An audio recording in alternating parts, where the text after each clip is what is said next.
بسم اللہ الرحمن الرحیم۔ السلام علیکم ورحمۃ اللہ وبرکاتہ۔ عزیز طلباء و طالبات، اسلامیات جماعت چہارم کے لیکچر میں خوش آمدید۔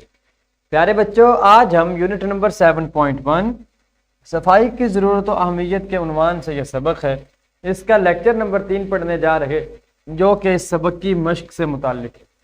آئیے آغاز کرتے ہیں حاصلات تعلم سے۔ قرآن و سنت کی روشنی میں صفائی کی ضرورت و اہمیت کو جان سکیں، اپنے ماحول میں صفائی کے مسائل سے آگاہی حاصل کر سکیں، اپنے ارد گرد کے ماحول کو صاف رکھنے میں بطور مسلمان اپنا کردار ادا کر سکیں، اپنی عملی زندگی میں صفائی کے فوائد و اثرات سے آگاہ ہو سکیں اور اس کا اہتمام کر سکیں۔ عزیز طلباء و طالبات، جیسے کہ آپ بچے اس سبق کو مکمل پڑھیں گے، اس کے بعد ذہنی آزمائش کے عنوان سے آپ کے سامنے پڑھنا، سننا اور بولنا کے عنوانات پر مشتمل ایک مشق ہوگی۔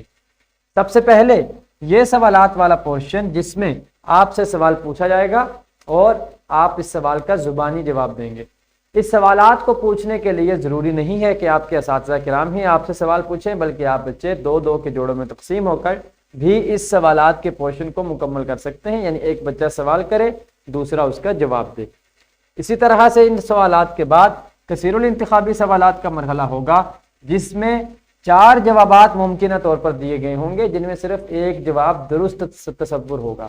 تو آپ بچوں نے اسی درست جواب کو ہی منتخب کرنا ہے، اور یہی آپ کے لیے اس میں مشق میں ایکسرسائز میں چیز بتائی جائے گی۔ مثال کے طور پر پاکیزگی کو عربی زبان میں کہتے ہیں طاہر، مطہر، طہارت یا ایمان۔ تو آپ بچے جانتے ہیں کہ پاکیزگی کو عربی زبان میں طاہر کہتے ہیں، تو جو پاکیزگی والا دائرہ ہوگا آپ بچے اسے کالے یا نیلے قلم سے بھر دیں گے۔ پیارے بچوں، اسی طرح سے لکھنا کے سوالات ہوتے ہیں، جن میں سب سے پہلے خالی جگہ پر کرنے کے سوالات ہوتے ہیں، اور اس کے بعد سوالات کے مختصر جوابات اور تفصیلی جوابات پر مشتمل بھی چیزیں لکھنا کے مراحل میں پوچھی جاتی ہیں۔ ان تمام چیزوں کے جواب آپ بچوں نے تحریری صورت میں دینے ہوتے ہیں۔ پیارے بچوں، سرگرمیاں بھی ہر سبق میں ایڈ کی جاتی ہیں۔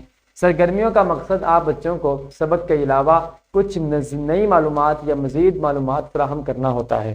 مزید پڑھیں کے عنوان سے چند لنکس بھی کتاب میں شامل کیے جاتے ہیں کہ اگر آپ بچے صفائی کی ضرورت و اہمیت سے متعلق چند اہم معلومات سے روشناس ہونا چاہیں، مزید کچھ پڑھنا چاہیں، اپنے علم کی جستجو اور تڑپ کو پورا کرنے کے لیے، تو ان لنکس کی مدد سے آپ اپنے علم کی پیاس کو بجھا سکتے ہیں۔ عزیز طلباء و طالبات، رہنمائی اساتذہ کرام کی سہولت و آسانی کے لیے تحریر کیے جاتے ہیں۔ اساتذہ کرام اگر ان رہنما اصولوں کو مد نظر رکھتے ہوئے تعلیم و تعلم کے زیور سے طلباء و طالبات کو آراستہ کریں گے، تو یقیناً یہ عمل ان کے لیے بہت زیادہ مفید اور معاون ثابت ہو سکتا ہے۔ عملی منصوبہ بھی ہر سبق کے آخر میں شامل کیا جاتا ہے۔ عملی منصوبہ 1 دن، 2، 4، 6 یا 7 دنوں پر مشتمل ہو سکتا ہے۔ عملی منصوبہ کا مقصد دراصل آپ کو سبق کی پریکٹس کروانا ہے، مشق کروانا ہے، تاکہ عملی طور پر بھی ہم اسلامیات کی اس کتاب کو اپنی زندگی میں نافذ کر سکیں۔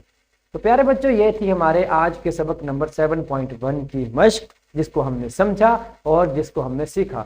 عزیز طلباء و طالبات، آج ہم نے اس سبق کی مشق پڑھی ہے، کل ہم نئے سبق کا آغاز کریں گے انشاءاللہ تعالی عز و جل۔ اس کے ساتھ ہی مجھے اجازت دیجیے، انشاءاللہ العزیز ملاقات ہوگی کل کے لیکچر میں۔